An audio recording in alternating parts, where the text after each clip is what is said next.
Selamat malam buat kita semua. Sebelum saya membawakan firman Tuhan, mari kita terlebih dahulu berdoa. Bapa kami yang surga, terima kasih ya Tuhan. Di sini di pembukaan sahabatmu ini Tuhan. Dan berkatilah Mario supaya dapat berkata-kata sesuai dengan kehendak-Mu saja Tuhan. Dan ampunilah dosa kami. Di dalam nama Yesus kami berdoa. Amin. Judul khotbah saya pada hari ini adalah hari Sabat.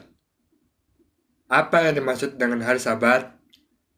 Hari Sabat itu dirayakan dari saat sebelum matahari terbenam pada hari Jumat hingga tibanya malam pada hari ketujuh.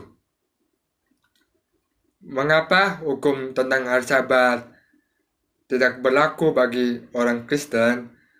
Hukum tentang Sabat hanya perlu dijalankan oleh orang yang ada di bawah hukum Musa. Ulangan 5 ayat 2 dan 3, Yeskiel pasal yang ke-20 ayat 10 sampai 12. Allah tidak pernah mewajibkan orang yang tidak berada di bawah hukum Musa untuk menjalankan Sabat. Bahkan orang Yahudi telah dibebaskan dari hukum-hukum Musa, termasuk 10 hukum perintah, melalui kematian Yesus Kristus. Roma 7 ayat 6 dan 7, Galatia 3 ayat 24 dan 25, Efesus 2 ayat 15. Jadi orang Kristen tidak lagi berada di bawah hukum Musa. Sebaliknya mereka menjalankan hukum yang lebih baik, yaitu hukum kasih. Roma 13 ayat 9 dan 10, Ibrani 8 ayat 13. Kita bekerja dari hari pertama sampai hari yang ketujuh. Hari yang keenam, hari ketujuhnya adalah hari beristirahat dari jerih kita, sebab Tuhan Yesus Kristus memberkati hari ketujuh itu. Sebab selama 6 hari bekerja kita mengerjakan tugas-tugas kita, bisnis kita, dan lain-lain. Dan hari Senin sampai Jumat itu bisa menonton TV. Selama hari ketujuh kita tidak boleh nonton TV, tidak boleh melakukan pekerjaan kita, sebab kalau kita melanggar, itu melanggar hukum Tuhan, 10 hukum Taurat. Contoh-contoh dari menguduskan Sabat. Yang pertama, kuduskanlah hari Sabat di dalam Keluaran 28, dan tidak ada yang mengatakan kuduskanlah hari Minggu. Nggak ada mengatakan seperti itu. Yang kedua, ialah jangan berzina. Yang ketiga, jangan menonton TV pada hari Sabat. Yang keempat, jangan melakukan bisnis apapun, dan lain-lain. Keluaran 20 ayat 11 berkata, sebab 6 hari lamanya Tuhan menjadikan langit dan bumi, laut, serta segala isinya, dan ia berhenti pada hari ketujuh. Itulah sebabnya Tuhan memberkati hari Sabat itu dan menguduskannya. Maksud dari Keluaran 20 ayat 11 berkata, selama 6 hari berturut-turut Allah menjadikan langit dan bumi dan segala isinya. Maka pada hari ketujuh Allah berhenti dari semua pekerjaannya dan menguduskan hari itu, yaitu pada hari Sabat.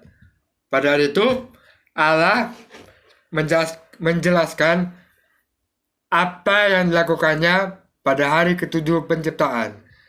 Sebenarnya ia tidak memberikan perintah kepada manusia. Allah juga tidak mewajibkan setiap orang yang tidak berada dalam hukum Musa menjalankannya. Yang tidak berada dalam hukum Musa menjalankannya. Keluaran 20 ayat 8 berkata, ingatlah dan kuduskanlah hari Sabat. Hari Sabat pertama kali muncul di dalam hukum yang diberikan oleh bangsa Israel. Misalnya, hukum tersebut termasuk dalam hukum keempat di dalam 10 hukum Taurat yang dicatat di dalam Keluaran 20 ayat 8 yang berkata, ingatlah dan kuduskanlah hari Sabat. Hari Sabat tersebut dimaksudkan beristirahat atau berhenti. Hari ketujuh itu yang disebut hari Sabat juga memaksudkan hari peristirahatan Allah Yesus Kristus. Jadi saya punya pengalaman nih. Hari Sabat belum COVID. Jadi saya pergi ke gereja sebelum COVID. Kita bernyanyi, memuji nama Tuhan. Setelah itu, setelah bernyanyi, memuji dan memuliakan nama Tuhan, habis itu kita ke ruang belakang untuk potluck. Habis potluck, ada yang pulang, ada juga latihan bernyanyi. Ada juga yang melakukan kelas-kelas kemajuan seperti PA, Pathfinder, Master Guide, dan lain-lain. Matius 12 ayat yang ke-12 berkata, bukankah manusia jauh dari kata berharga daripada domba? Karena itu boleh berbuat baik pada Sabat. Bukankah manusia jauh lebih berharga daripada domba? Karena itu boleh berbuat baik pada hari Sabat. Apa maksud dari ayat ini? Yesus Kristus berkata kepada ahli Taurat dan orang Farisi tentang seharusnya bagaimana mereka memandang hari Sabat itu. Diilustrasikan sebagai hewan. Hewan ini bukan hewan kerbau, bukan hewan anjing dan tikus, bukan ya. Tapi hewan ini adalah hewan domba. Hewan domba yang jatuh ke dalam sebuah lubang. Pasti di antara mereka akan langsung menyelamatkannya dan bukan membiarkannya. Bahkan di hari Sabat bukan.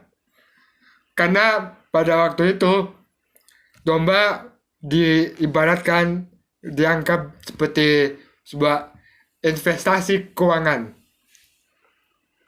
Jadi ada sebuah gambar yang isinya adalah 10 hukum Taurat.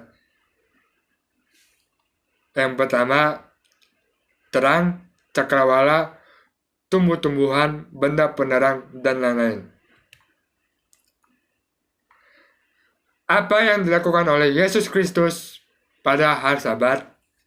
Yesus menyembuhkan seorang perempuan pada Sabat.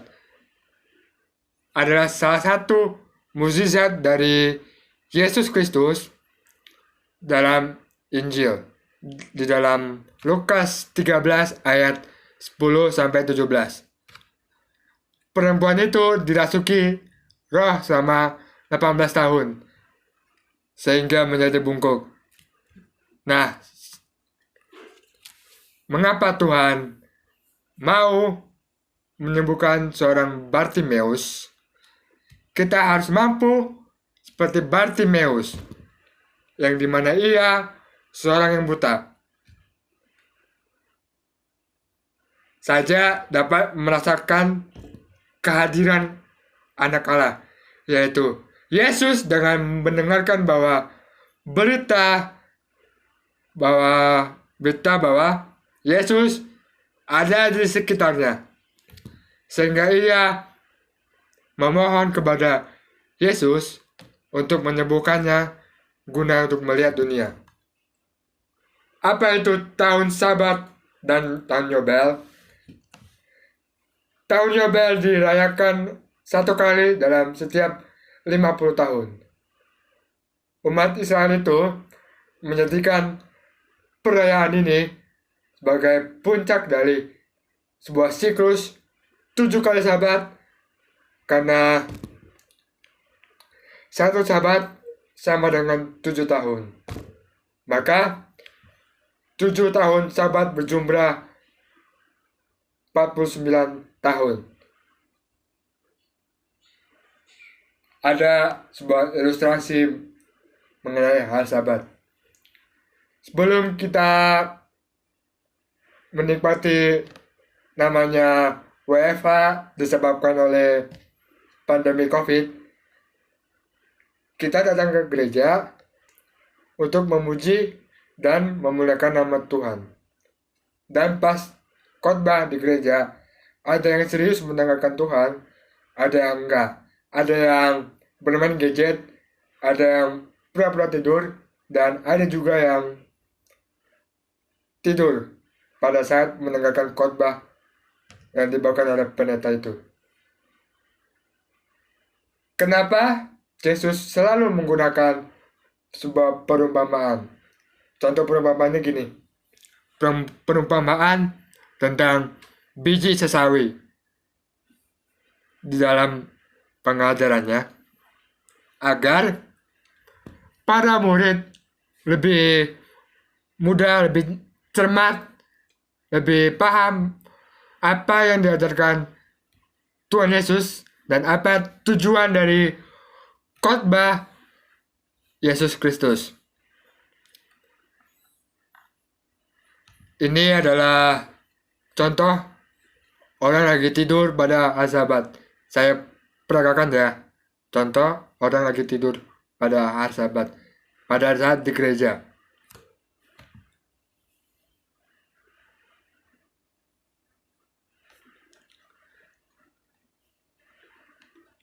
Ini adalah sebuah contoh media yang bisa digunakan untuk memuji dan memuliakan nama Tuhan di situasi pandemi COVID-19 di tahun ini.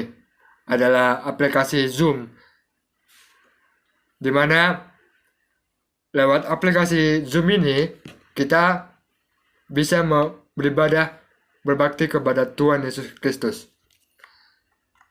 Selain Zoom, kita bisa mendengarkan sabda Tuhan yang dibawakan oleh pendeta-pendeta melalui saluran Hope Channel yang selalu disiarkan langsung pada hari Minggu malam, tepatnya pada hari Sabat sampai pada penutupan Sabat.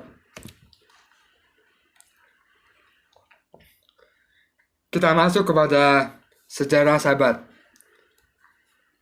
Hari ke-7 dikuduskan oleh Allah sebagai Sabat pada awal dunia. Kita lihat, kita baca di dalam Kejadian 2 ayat 2-3.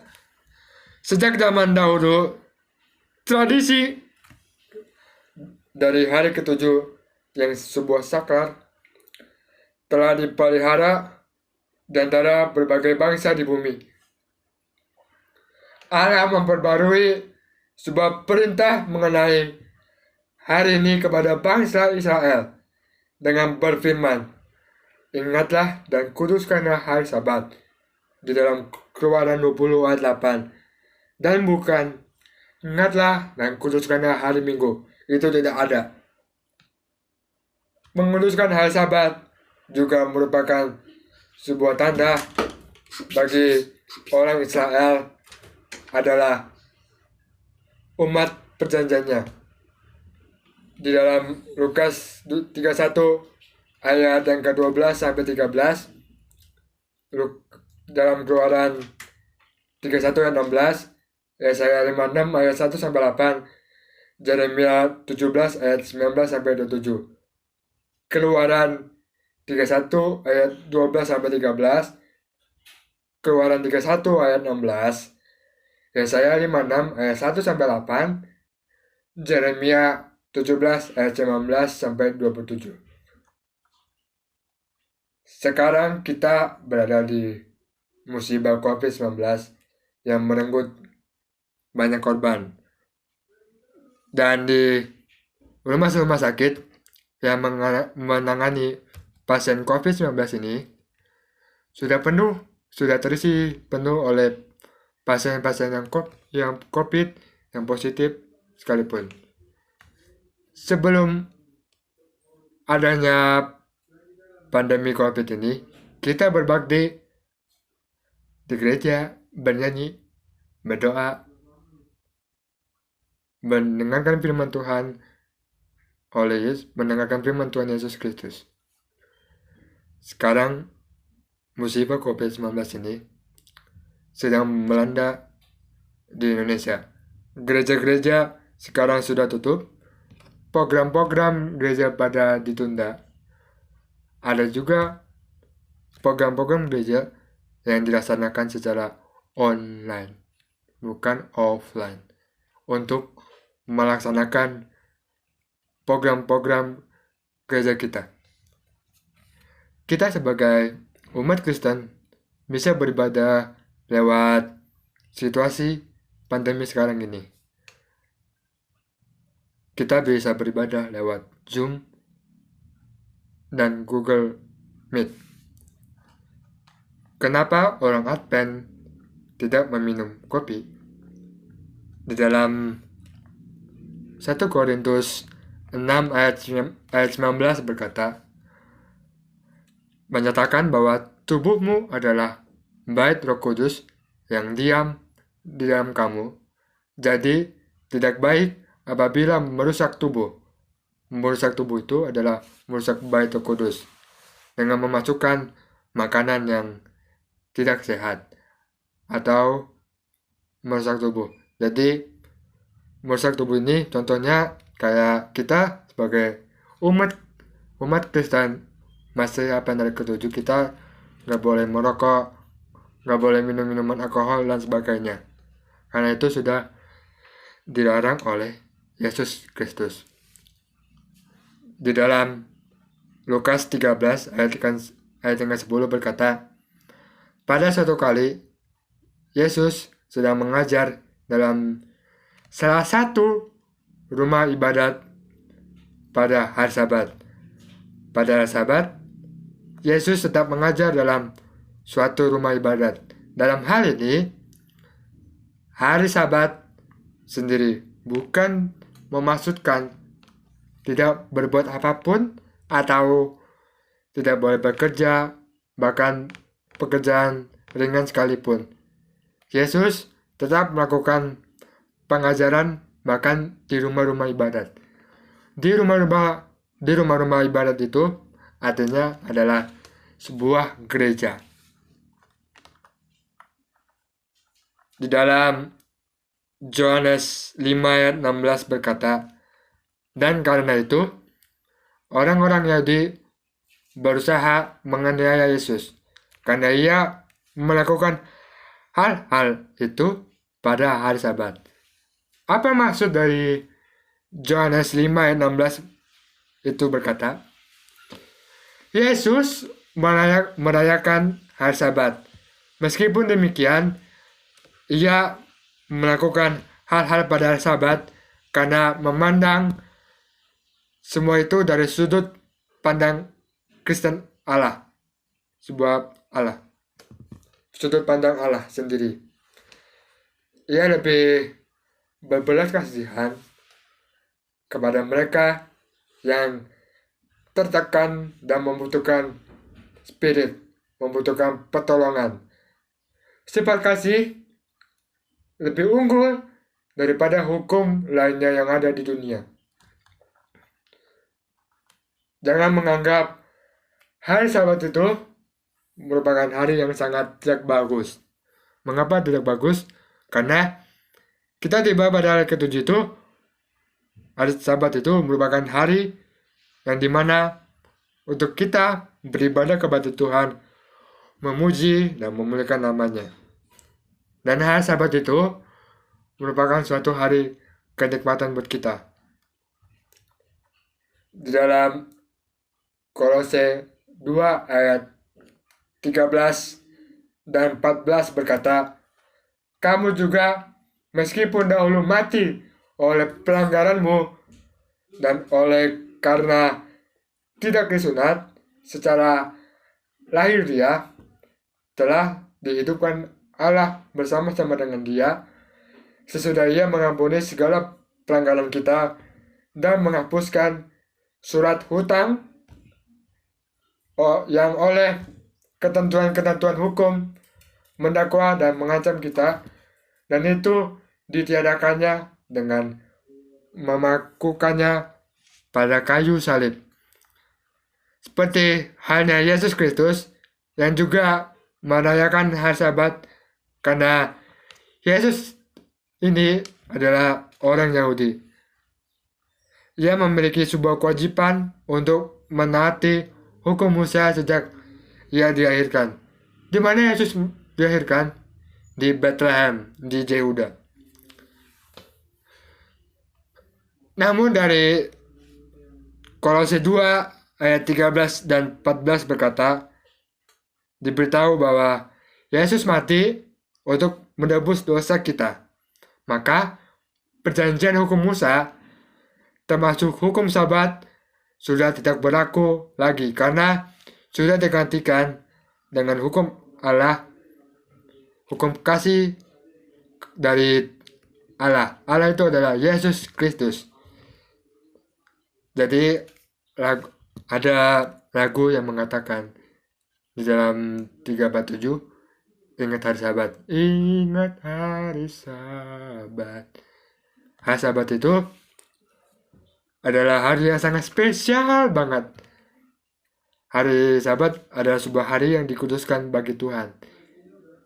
Kita gak boleh berbelanja, gak boleh shopping di mall. Kita tidak boleh melakukan bisnis, gak boleh belajar dan mengajar pada Sabat. Karena kalau kita melakukan hal itu, kita sudah melanggar hukum Tuhan. Hukum Tuhan itu adalah di dalam Keluaran 20 ayat yang 8 sampai seterusnya. Jadi di selama pandemi ini kita harus yakin dan percaya bahwa Tuhan sudah melindungi kita dari hari ke hari dan tahun ke tahun, dari minggu ke minggu. Sebab kita sudah diberi kesehatan bagi kita. Tuhan sudah memberikan kesehatan bagi kita supaya kita tetap umur panjang dan sehat-sehat selalu. Kalau kita sebelum COVID, kita menyanyi dari lagu Sion. Kita latihan itu supaya bisa lebih bagus, lebih baik, dan lebih enak didengarkan. Dan kalau di gereja itu, pada saat situasi sekarang, semua orang di gereja datang ke gereja menggunakan masker, face shield, dan kita nyampe di gereja harus mencuci tangan secara rajin supaya kita tidak terhindar dari COVID-19 ini. Dan setelah itu kita masuk, kita menjaga jarak satu sama lain supaya kita menghindari kerumunan di klaster baru di pandemi COVID-19 ini. Hari Sabat itu adalah hari ke-7, di mana setiap orang, kalau biasanya hari libur, hari merah, karena hari yang sangat baik buat kita, buat beribadah kepada Tuhan, dan lebih enak, lebih bisa di Sabat itu bisa tidur, bisa membaca kitab, dan lain sebagainya. Jadi kesimpulan pada khotbah hari ini dan judulnya adalah Hai Sahabat, yaitu biarlah dengan situasi pandemik yang kesimpulannya pada hari ini di khotbah saya adalah biarlah dengan situasi pandemik yang terjadi saat ini kita tetap dapat terhubung satu sama lain walaupun bukan di gereja. Karena Tuhan tahu keadaan kita masing-masing walaupun tidak bertemu dengan teman-teman di gereja, baiklah kita tetap bersatu dalam pertemuan secara online, daring, dan melalui aplikasi Zoom dan Google Meet, karena melalui kedua aplikasi ini kita lebih bisa mendekatkan diri kepada Tuhan Yesus Kristus. Karena kita ini adalah generasi milenial dan di zaman ini adalah era teknologi yang canggih. Ada sebuah cerita yang mengenai menanti dengan setia. Bertahun-tahun yang silam, seorang pemuda dengan kekasihnya datang ke sebuah pantai di malam hari untuk saling berpisah. Sang pemuda hendak berlayar ke negeri yang jauh di seberang lautan dan mengadu nasib. Ia mengumpulkan kayu bakar, menyalakan api unggun, dan membicarakan rencana mereka. Ia berjanji ketika ia kembali nanti, ia akan mengambil kekasihnya sebagai istri. Kemudian, sang pemuda meminta kekasihnya untuk menyanyikan lagu kesayangan mereka, lagu cinta yang amat mereka sukai. Setelah saling berucap janji setia untuk menanti, ia meminta kekasihnya untuk menyanyikan lagu itu satu kali lagi. Ia berkata, "Aku akan kembali untukmu, dan aku akan membawamu ke sebuah rumah yang sangat indah di pulau nan jauh di sana, kemana aku akan pergi." Dengan bercucuran air mata, sang gadis berjanji dan sambil mengucapkan salam perpisahan untuk terakhir kalinya, sang pemuda naik ke kapal dan berlayar di tengah gelapnya malam. Ia pergi jauh untuk mengadu nasib dan entah apa yang akan dia dapat. Bulan-bulan pun berlalu, kemudian tahun demi tahun, tapi setiap malam ia berdiri di samping api unggun dan menyanyikan lagu-lagu cinta mereka. Teman-temannya menasihati dia agar ia berhenti datang ke sebuah pantai dan mencari pria lain. Mereka mengatakan bahwa tentulah sang pemuda telah lupa akan sebuah janjinya dan tidak akan pernah kembali. Tetapi sang gadis memiliki keyakinan yang kokoh pada kekasihnya. Suatu malam, lebih semangat dari biasa, sang wanita datang ke tempat biasa di malam hari. Harapan telah pupus rasanya, tapi dalam hatinya, ia tahu bahwa ia harus setia. Api meredup, tertiup angin pantai, dan ia pun mengumpulkan kayu bakar. Sekali lagi, ia menyanyikan kembali lagu yang telah dinyanyikan ribuan kali. Ketika ia hendak pulang ke rumahnya, ia mendengar suara dayuhan kapal di kejauhan. Mungkin seorang nelayan yang pulang malam, tapi pengharapan cinta wanita ini terhadap kekasihnya ini membuatnya gigih. Ia menyalakan api yang baru sekali lagi dan sekali lagi menyanyikan lagu cinta mereka. Kapal itu mendekat dan semakin mendekat. Dan pemuda itu yang juga telah menjadi tua datang. Ia turun dari sebuah kapal dan menggenggam tangan kekasihnya. Aku telah menunggu untuk melihat apimu dan mendengar lagu kita. Ia berkata. Dan aku tahu engkau dengan siap sedia senantiasa menanti. Marilah kita pergi ke rumah indah yang telah kubangun untukmu di seberang sana.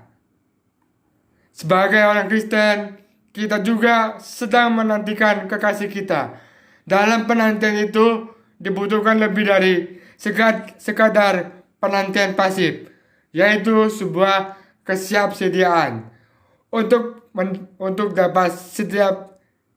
mendapat siap sedia, kita harus tahu apa yang Tuhan inginkan ketika Ia mendapati kita.